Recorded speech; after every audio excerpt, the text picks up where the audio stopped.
En Irak, il semble que le groupe État islamique utilise des armes chimiques et des boucliers humains alors que l'offensive destinée à reprendre Mossoul se poursuit.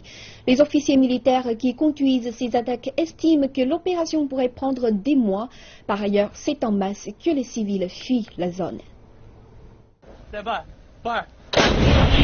Ici, on entend des tirs d'artillerie lourde et on peut observer des fouilles maison après maison.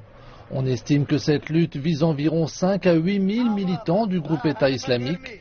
Les opérations conjointes pour reprendre Mossoul continuent. L'armée américaine annonce avoir détruit de l'artillerie du groupe extrémiste, ainsi que des systèmes de mortier, des positions de lancement de roquettes et des caches d'approvisionnement. De leur côté, les extrémistes se battent à la guérilla. Le groupe État islamique ne peut pas résister longtemps. Nous sommes capables de les attraper partout où nous voulons.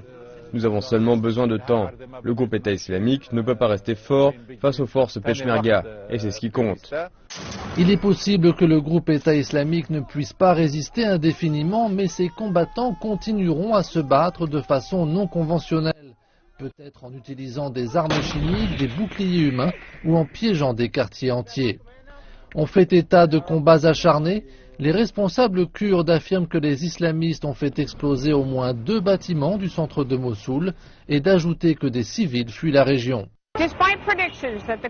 Malgré les estimations selon lesquelles l'offensive en cours pourrait prendre plusieurs mois, l'armée irakienne continue de se rapprocher de Mossoul. Plus d'une dizaine de villages situés à la périphérie de la ville ont été sécurisés et les hommes du groupe État islamique ont été capturés. De plus, un haut général de l'armée irakienne appelle les combattants extrémistes à se rendre avant qu'il ne soit trop tard.